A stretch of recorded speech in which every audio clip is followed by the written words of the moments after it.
हे नागौमी देव, नाग के शरीर का जहर उसे मिला हुआ सबसे बड़ा वरदान माना जाता है। दुर्भाग्यवश इस सपोली का जहर एक हादसे में नष्ट हो गया है। नाग प्रजाति के नियम अनुसार अपनी पुत्री के कल्याण के लिए इस सपोली के माता पिता उसे अपना जहर दान करना चाहते हैं।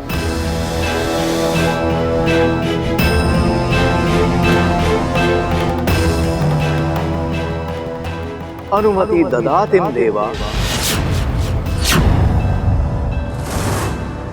आज इस जहर दान के साथ साथ गिल्ली के माता पिता अपनी किन्हीं 2 अलौकिक शक्तियों का 5 वर्षों के लिए त्याग करेंगे।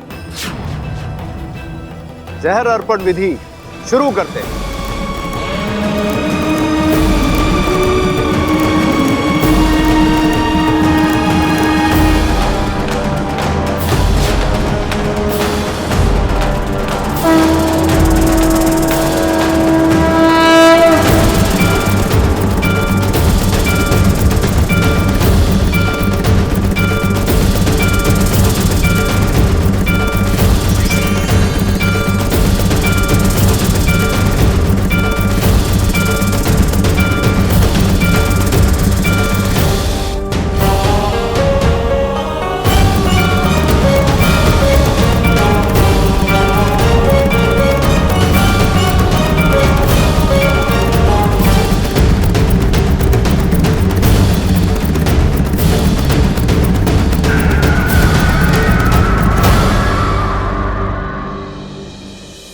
गिल्ली, अब तुम्हारे शरीर में तुम्हारे माता पिता का जहर प्रवेश कर गया है।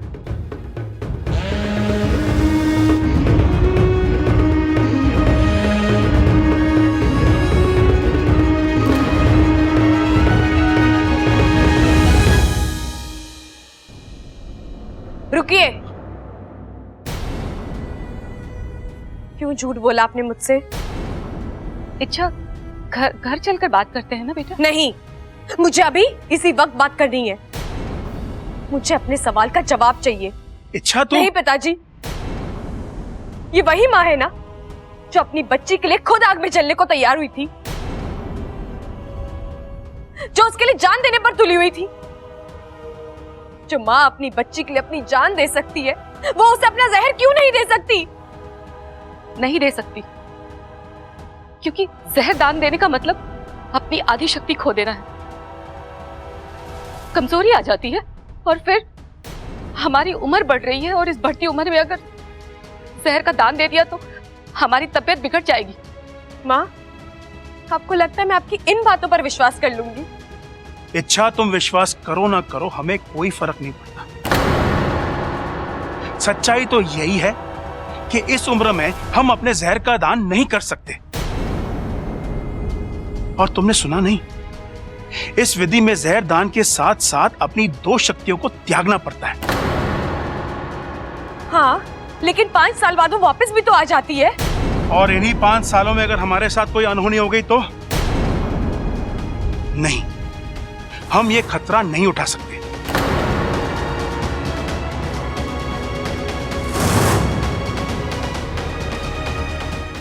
इच्छा,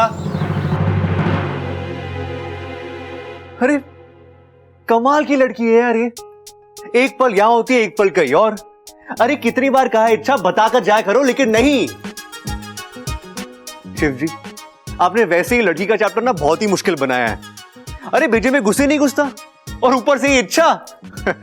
ये चैप्टर तो बहुत ही मुश्किल है। इच्छा को समझना मतलब इम्पॉसिबल, खतरनाक चैप्टर है ये। यार ये चली कहां जाती है? अरे भाभी, अब इतना सारा बोझ लेकर कहां जा रही हो? मुझे दीजिए, मैं उठा लेता हूँ। ओहो बब्बल जी, आज बड़ा ख्याल रखा जा रहा है अपनी भाभी का।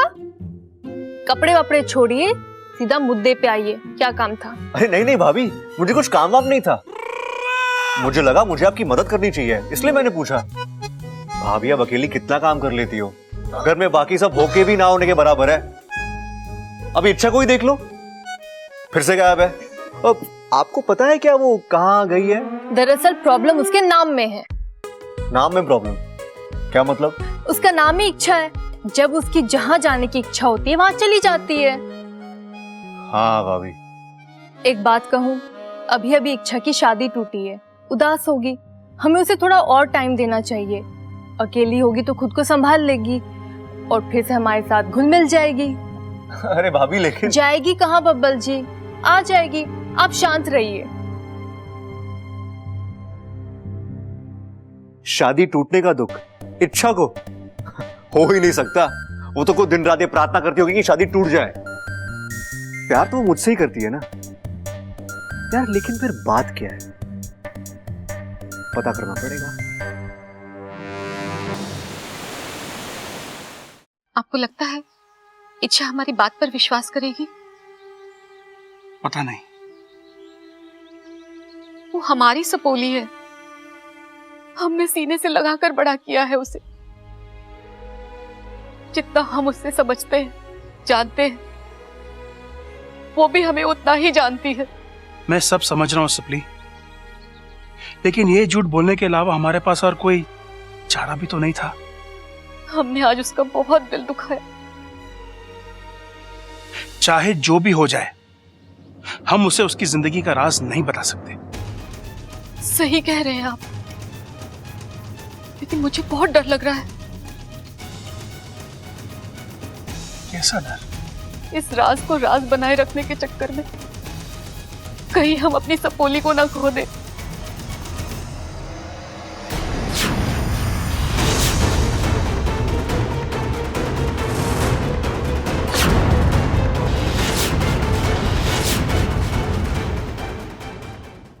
माँ, पिताजी, किस राज की बात कर रहे थे आप?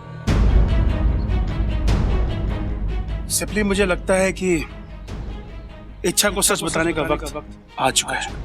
नहीं, आप क्या? सिपली, बोलने दो मुझे। अपने दिल को संभालो इच्छा। आज जो मैं कहने जा रहा हूं, हो सकता है उसे सुनकर तुम्हें धक्का लगे, तकलीफ हो, हमारा दिल दुखे, लेकिन इच्छा, जो सच्चाई है हम उसे नकार तो नहीं सकते ना। पिताजी, आप बता भी दीजिए।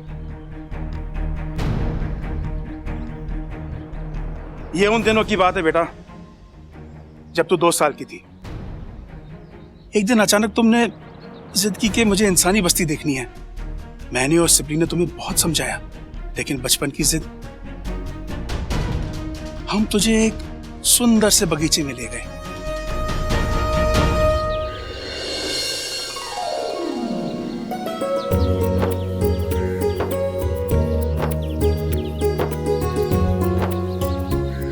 मजा आ रहा है? हाँ?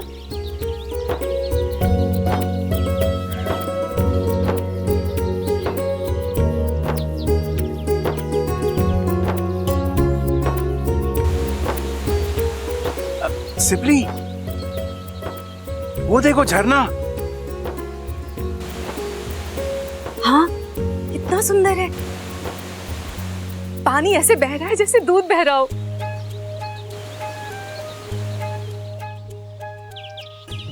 वहां देखो, वो पंछी।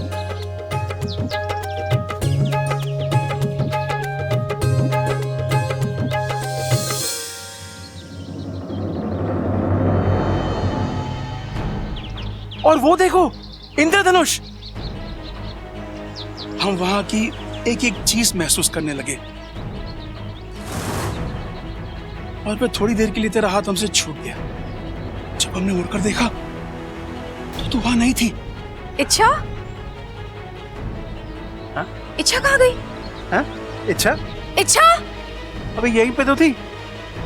इच्छा? इच्छा? इच्छा? एक पल के लिए हमें लगा हमारी दुनिया थम गई थी। हमें अपनी लापरवाही की सजा मिल चुकी थी। हमारी इच्छा खो गई थी। हमने जैसे तैसे मुखिया जी तक संदेशा पहुंचाया। नागिस्तान के सारे नाग तुझे ढूंढने में व्यस्त हो गए। फिर हमें पता चला तुझे एक सपेरे ने कैद कर लिया था। अब हम उस सपेरे तक पहुंचने की कोशिश में लग गए, लेकिन उसका कहीं पता नहीं चला।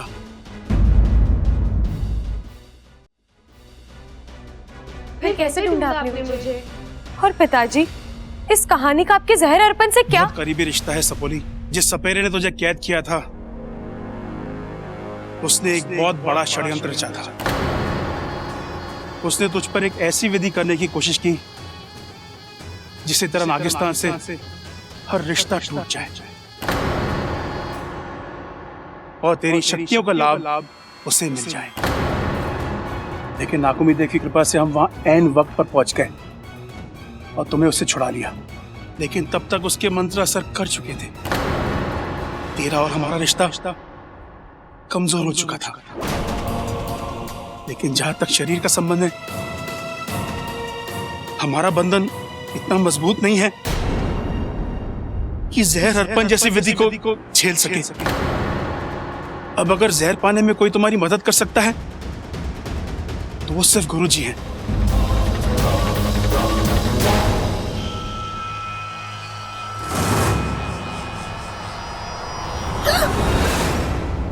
वाकू, तू डरा दिया तूने मुझे। अच्छा तुम यहाँ कर क्या रही हो? वहाँ दुनिया तुम्हारे लिए परेशान है, दोनों घरों के लोग तुम्हें ढूंढ रहे हैं और तुम। मैं भी तो वही कर रही हूँ, मैं अपने आप को ढूंढ रही हूँ। मतलब? अच्छा तुम जिस काम के लिए नागिस्तान गई थी वो काम हुआ? चाचा चाची से बात हुई? वो तुम्हें जहर दे रहे हैं ना? नहीं। क्यों? क्योंकि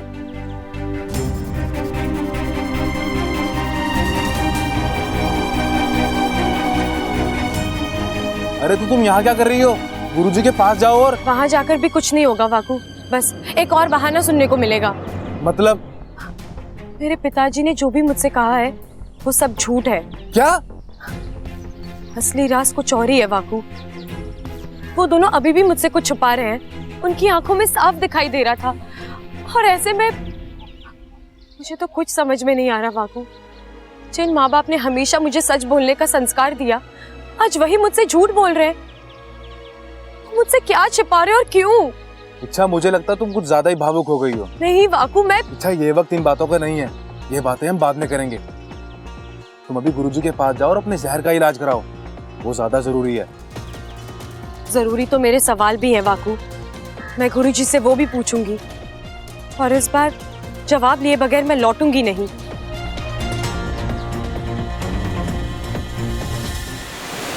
ओम नागामी देवाय नमः।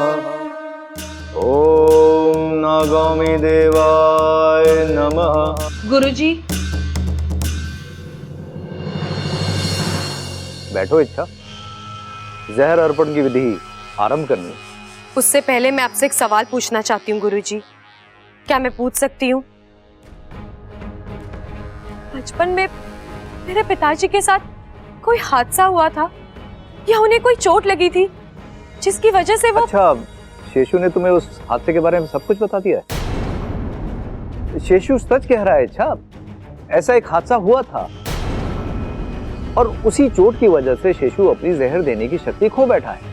इसका मतलब आप भी मुझसे झूठ बोल रहे हैं? नहीं इच्छा। हाँ, आप झूठ बोल रहे हैं क्योंकि पिताजी के साथ कभी कोई हादसा हुआ ही नहीं था। उनके कहने के मुताबिक हादसा मेरे साथ हुआ था। खैर छोड़िए, मुझे पता है वो मुझसे झूठ ही बोल रहे हैं, लेकिन मुझे सिर्फ इतना जानना है कि वो मुझसे झूठ क्यों बोल रहे हैं। आप मुझसे झूठ क्यों बोल रहे हो? मेरी जिंदगी का ऐसा कौन सा राज है जो आप सब लोग मुझसे छुपा रहे हो? ठीक है, आप मुझे सच नहीं बताना चाहते ना, मत बताइए। लेकिन मेरी भी एक जिद है, जब तक मुझे मेरी जिंदगी का राज नहीं पता चलता, मैं जहर की एक भी बूंद ग्रहण नहीं करूंगी। नहीं इच्छा, ऐसा बिल्कुल मत करना। एक नागिन का बगैर जहर के रहना खतरे से खाली नहीं होता है, और जैसा तुम सोच रही हो ना, वैसा कुछ भी नहीं है। जो भी हो, मुझे वो जानना है और अब मैं खुद मुझसे जुड़े राज का पता लगाऊंगी, और जब तक मैं उसमें कामयाब नहीं हो जाती, मैं जहर ग्रहण नहीं करूंगी।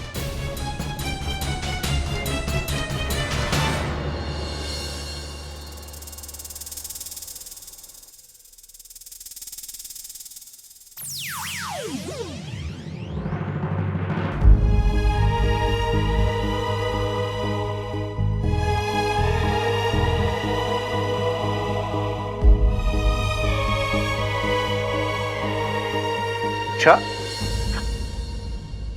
यार कभी कभी मुझे तुम पर शक होता है। ऐसे लगता है जैसे तुम इस घर के दरवाजे इस्तेमाल ही नहीं करती। ये क्या बोल रहे हैं आप? अरे और नहीं तो क्या, अभी कुछ देर पहले मैं तुम्हें यहां देखने आया था लेकिन तुम यहां थी ही नहीं। और ऐसे हर बार होता है, जहां मैं तुम्हें ढूंढता हूं तुम वहां नहीं होती हो, जहां तुम होती हो वहां मैं। उफ, खैर छोड़ो, अभी तुम कहाँ थी? बबल जी, एक बात बताइए, मेरे यहाँ होने ना होने की चिंता आपको क्यों लगी रहती है? मैं कोई बच्ची नहीं हूं जो खो जाऊं। जानता हूं तुम बच्ची नहीं हो, इसलिए डरता हूं मैं, और तुम्हें खोना मैं बर्दाश्त नहीं कर सकता।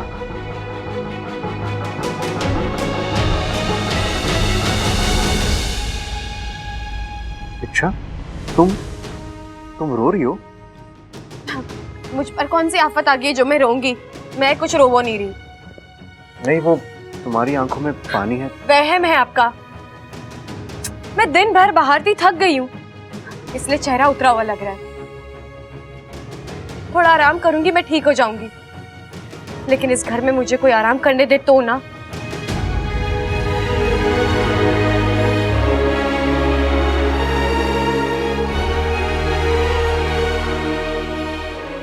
अच्छा, घर में सबको लगता है कि तुम शादी टूट जाने की वजह से दुखी हो, लेकिन मैं जानता हूं तुम बहुत खुश हो। तुम मयूरेश के साथ शादी करना ही नहीं चाहती, क्योंकि तुम्हारा प्यार मैं और मैं ही रहूंगा।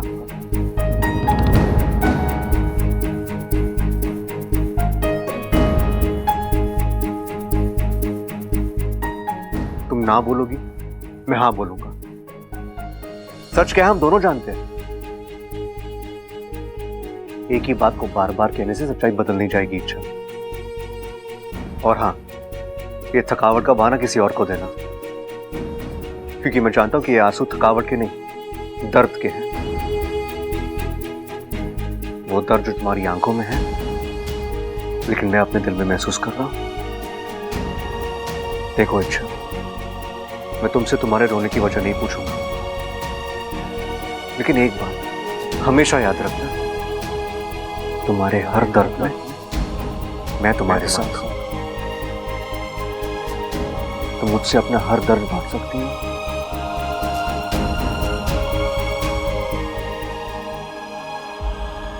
और ये हक मैंने तुम्हें दिया है।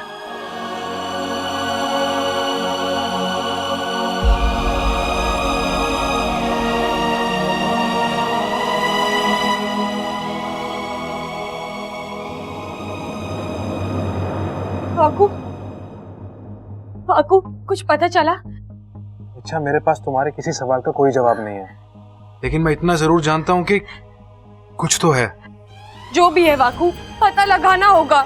लेकिन इसमें खतरा है। तुम्हारे पास ना तुम्हारी शक्तियां हैं, ना तुम्हारा जहर, और बाहर कदम कदम के ऊपर दुश्मन घात लगाए बैठा है। तुम ऐसे कैसे? छोड़ ना वाकू, मैं क्यों सोचूं इस बारे में? इसकी चिंता माँ और पिताजी करेंगे, अब उन्हें तय करना है। उनके लिए अपना राज ज्यादा प्यारा है या उनकी बेटी।